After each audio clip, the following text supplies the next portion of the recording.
찬송가 1장 만복의 근원 하나님 찬양하며 하늘께 나아갑니다. 만복의 근원 하나님 온 백성 찬송 드리고 저 천사여 찬송하세 찬송 성부 성자 성령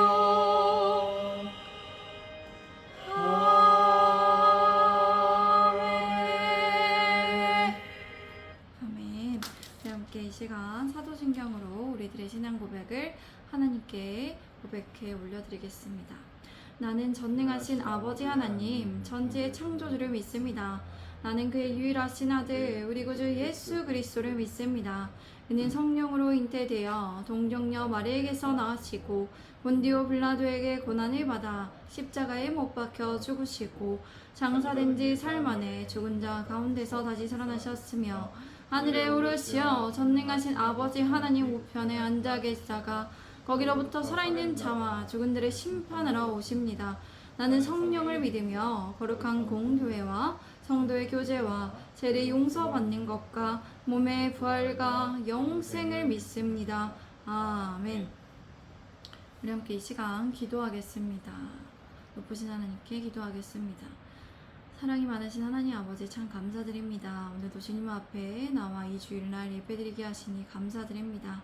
주님, 우리가 주님을 예배하러 주님의 안에서 안식일을 거룩하게 지키기 위해 모였습니다. 하나님 홀로 영광 받아 주시옵소서. 주님을 찬양합니다. 주님을 예배합니다. 주님 홀로 높임 받아 주시옵소서. 사랑하는 하나님 아버지, 오늘 하나님 앞에 모인 우리들에게 주님의 은혜와 지혜로 함께하여 주시옵소서.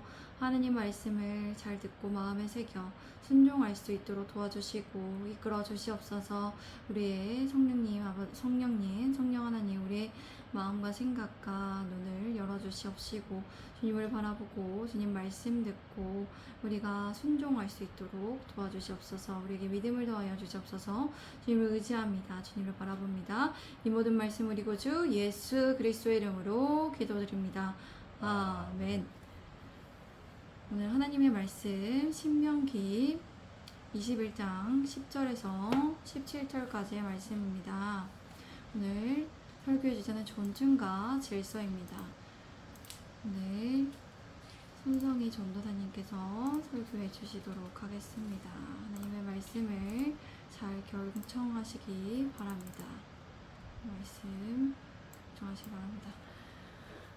제가 10절에서 14절까지의 말씀 읽겠습니다. 네가 나가서 적군과 싸울 때에 네 하나님 여호와께서 그들을 네 손에 넘기심으로 네가 그들을 사로잡은 후에 네가 만일 그 포로 중에 아리따운 여자를 보고 그에게 연연하여 아내를 삼고자 하거든 그를 네 집으로 데려갈 것이요 그는 그 머리를 밀고 손톱을 베고 또 포로의 의복을 벗고 네 집에 살며 그 부모를 위하여 한 달 동안 애곡한 후에 네가 그에게로 들어가서 그의 남편이 되고 그는 아내가 될 것이요 그 후에 네가 그를 기뻐하지 아니하고는 그의 마음대로 가게 하고 결코 돈을 받고 팔지 말지라 네가 그를 욕보였은즉 종으로 여기지 말지니라. 여러분은 나가서 적군과 싸울 때에 여러분의 하나님께서 그들을 여러분의 손에 넘겨주셨습니다. 그래서 여러분은 그들의 포로로 잡게 되었습니다. 당신은 만일 그 포로들 가운데 아름다운 여인을 보고 마음이 끌린다면 여러분은 그 여자를 아내로 삼을 수 있습니다. 당신은 그녀를 여러분의 집으로 데려와 머리를 밀고 손톱을 깎게 하십시오.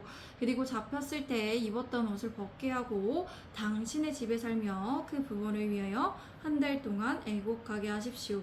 그리고 난 후에 당신은 그녀에게 들어가서 남편이 되고 그녀는 당신의 아내가 될 것입니다. 그런데 당신이 그녀를 기뻐하지 않으면 그녀가 원하는 대로 가게 하십시오. 그리고 결코 그녀를 돈을 받고 그녀를 팔지 마십시오. 당신이 그녀를 비천하게 했으니 그녀를 종으로 여기지 마십시오. 이스라엘은 가나안 땅 밖에 있는 민족들과 전쟁을 할 때에는 남자들은 모두 죽이고 여자들과 어린아이들을 포로로 잡아올 수 있습니다. 그들의 전쟁에서 승리할 수 있었던 것은 하나님께서 그들의 손에 전쟁을 넘겨주셨기 때문입니다. 그런데 그들 가운데에서 이스라엘 남자가 포로로 잡혀온 아름다운 여성 중에 마음이 끌리게 되어서 사랑하게 된다면 그 여자를 아내로 삼고자 하는 경우가 발생할 수 있어요. 그런 경우 우선 그녀를 집으로 데려올 수 있습니다. 그리고 그녀의 머리를 밀게 하고 손톱을 깎게 해야 합니다. 또한 포로로 입고 있던 옷을 벗고 한 달 동안 그들의 부모를 위해 애곡하게 해야 합니다. 이런 의식을 치른 후에 두 사람은 결혼할 수 있습니다. 고대 시대에서는 전쟁 포로로 끌려온 여인들은 어떻게 됐습니까? 노예이자 성노리의 첩에 불과했습니다. 또한 전쟁 과정에서 성에 대한 문제는 빈번하게 일어날 수 있었고 직접적으로 이스라엘의 거룩함을 실칠 수 있는 부분이었습니다. 본능적으로 행할 수 있었기 때문에 본능을 절제하지 않고 그렇게 사는 것이 하나님의 거룩한 백성으로서 합당하지 않을 수 있습니다. 그렇게 하나님께서는 아무리 전쟁 포로라 하더라도 여인을 아내로 맞아질 때 합당한 예우를 하도록 하셨습니다. 하나님께서는 이스라엘이 상당한 시간과 노력을 들여 절차를 가지도록 하셨어요. 하나님께서 이러한 의식을 통해 그녀가 과거와 단절되어 신분이 변화되어 살아갈 수 있도록 하셨습니다. 여기서 우리는 하나님의 자비와 은혜를 발견할 수 있습니다. 하나님께서는 아무리 전쟁 포로로 잡혀온 여인이라도 사람으로서 존중할 수 있도록 하셨습니다. 우리 함께 15절에서 17절까지 말씀 읽겠습니다. 시작. 어떤 사람이 두 아내를 두었는데 하나는 사랑을 받고 하나는 미움을 받다가 그 사랑을 받는 자와 미움을 받는 자가 둘 다 아들을 낳았다 하자. 그 미움을 받는 자의 아들이 장자이면 자기의 소유를 그 아들들에게 기업으로 나누는 날에 그 사랑을 받는 자의 아들을 장자로 삼아 참 장자 곧 미움을 받는 자의 아들보다 앞세우지 말고 반드시 그 미움을 받는 자의 아들을 장자로 인정하여 자기의 소유에서 그에게는 두 몫을 줄 것이니 그는 자기의 기력의 시작이라 장자의 권리가 그에게 있음이라. 만약 한 남자에게 아내가 둘이 있었는데 한 여자는 사랑을 받고 한 여자는 미움을 받았습니다. 그러다가 두 여자는 아들을 낳게 되었습니다. 그런데 첫째 아들이 그가 사랑하지 않는 아내에게서 나왔다면 그는 자기 재산을 아들들에게 줄 때 이렇게 해야 합니다. 그가 사랑하지 않는 아내가 낳아준 실제 장자를 제쳐주고 사랑하는 아내의 아들을 장자로 세우지 말아야 합니다. 여러분은 사랑하지 않는 아내의 아들을 장자로 인정해 주어야 합니다. 그가 가진 모든 것 가운데 두 몫을 챙겨 주어야 합니다. 그 이유는 아들은 자기 아버지 힘의 시작이기 때문입니다. 그 장자의 고난은 그에게 속해 있기 때문입니다. 이스라엘은 장자를 상속할 때 아내가 2명 이상인 경우 이렇게 해야 합니다. 한 아내를 사랑하고 다른 아내를 미워하는 상황에서 미움받는 아내가 낳은 아들이 장자인 경우에는 이렇게 해야 합니다. 아버지가 재산을 상속하는 날 기업을 물려주는 날에 이렇게 해야 합니다. 남자는 당연히 사랑하는 아내의 아들에게 많은 재산을 물려주려고 하고 싶어 합니다. 그러나 그렇게 할 수 없는 이들은 그 아들이 차남이기 때문입니다. 그래서 남자는 그를 장자로 세우려고 할 것입니다. 그러나 그렇게 할 수 없습니다. 미워하는 여인의 아들이라도 장자의 권리를 인정해 주어야 합니다. 미움받는 여인의 아들을 무시하지 말아야 합니다. 감정에 따르기보다 공평하게 행해야 합니다. 그 남자는 더 사랑하는 아내를 향한 마음을 절제하고 하느님의 법과 질서를 따라서 해야 합니다. 한 남자는 미움받는 여인의 아들을 장자로 받아들여 권리를 보장해 주어야 합니다. 그에게 상속 재산의 2몫을 유산으로 물려주어야 합니다. 그리고 둘째 아들은 3분의 1을 소유할 수 있게 해야 합니다. 왜냐하면 그 장자의 아들이 그 남자의 기력의 시작이기 때문입니다. 이 기력은 힘, 활력, 정력인 생식력을 뜻합니다. 성경에서는 이러한 질서에 따르지 않고 자신의 마음에 원하는 것을 따라서 많은 문제를 낳은 경우가 있습니다. 그 경우가 바로 야곱입니다. 이스라엘로 이어지는 야곱의 시작, 야곱입니다. 야곱은 라헬의 아들 요셉을 사랑해서 다른 아들과 차별을 했습니다. 그런 결과 다른 아들의 시기와 질투를 유발하게 되었습니다. 그리고 그 아들들은 형제를 노예로 팔고 아버지를 속이는 결과로 이어졌습니다. 이 가운데에서도 하나님께서는 요셉을 향한 구원 계획을 가지고 계셨지만 자신의 감정에 따라 가정의 질서를 임의대로 바꾸면 공평하고 공정할 수 없다는 것이에요. 우리는 하나님의 형상대로 창조된 사람들입니다. 우리는 서로 존중하며 또 하나님께서 세우신 질서에 맞춰서 살아가야 합니다. 우리 예수님의 제자된 교회가 서로를 존중하고 마음의 감정이 아닌 하나님의 질서에 따라 세워지기를 원합니다. 우리 예수님의 제자된 교회가 존중하고 하나님의 질서에 따르는 교회가 되기를 기도하고 노력해 주시길 바랍니다. 우리 함께 이 시간 기도하겠습니다. 사랑하는 주님, 오늘도 함께하여 주시고 은혜를 내려주시니 감사합니다. 오늘 하나님의 말씀을 통해서 우리가 하나님의 형상을 그렇게 창조된 사람에 따라 사람으로서 서로를 존중할 수 있는 교회가 되게 하시고, 또한 하나님 안에서 정말 이 하나님의 질서에 따라 그 질서에 맞춰서 그렇게 주님 안에서 협력하여 선을 이루며 살아가는 교회가 될 수 있도록 이끌어 주시고 도와주시옵소서. 또 우리가 그렇게 결단합니다. 사랑하는 하나님 아버지, 계속해서 기도합니다. 예수님의 제자된 교회를 세워가는 것에 있어서 모든 필요한 힘과 능력과 지혜와 지식과 인내와 절제와 믿음과 또 지혜와 지식과 또 재정과 물질을 풍성하게 채워주시옵소서. 모든 일과 관계와 절차와 감정 등이 주님 안에서 잘 이루어질 수 있도록, 순조롭게 이루어질 수 있도록 주님 도와주시고 이끌어 주시옵소서. 주님을 의지합니다. 주님 감사합니다. 주님 맡겨드립니다. 이 모든 말씀 우리 구주 예수 그리스도의 이름으로 기도드립니다. 아멘. 우리 함께 이 시간 함께 찬송가 559장 사철의 봄바람 불어 있고 찬양으로 우리 함께 결단하며 찬양합니다.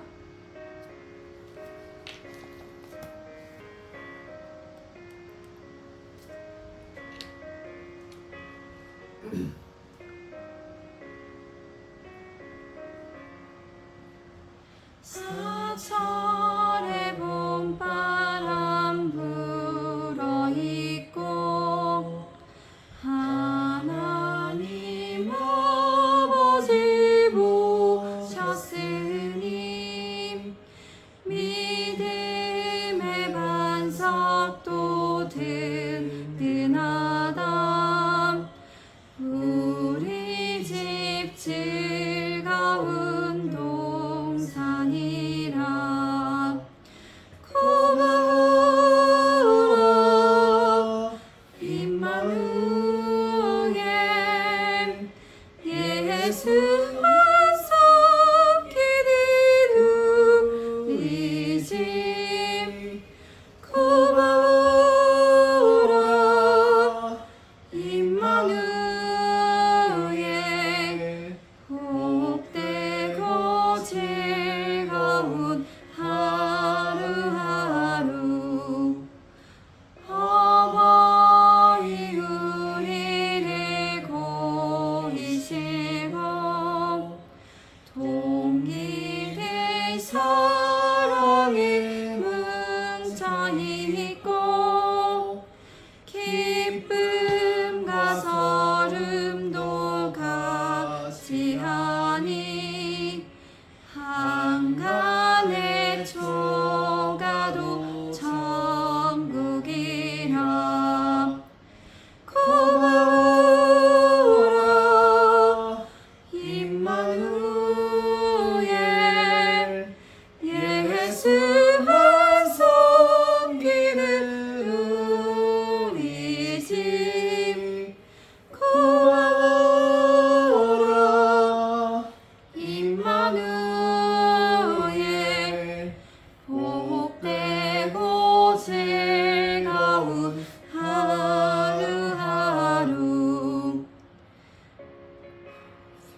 마치도록 하겠습니다. 예수님께서 우리에게 가르쳐 주신 주기도문으로 함께 예배를 마치겠습니다.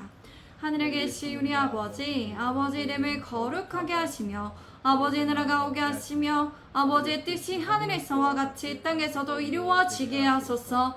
오늘 우리에게 일용할 양식을 주시고 우리가 우리에게 잘못한 사람을 용서하여 준 것 같이 우리들의 용서하여 주시고 우리를 시험에 빠지지 않게 하시고 악에서 구하소서. 나라와 권능과 영광이 영원히 아버지의 것입니다. 아멘. 하나님께 영광의 박수 올려드립니다. 하나님 홀로 영광 받아주시옵소서. 아멘. 예배를 마쳤습니다. 오늘도 함께 해주셔서 감사합니다. 샬롬.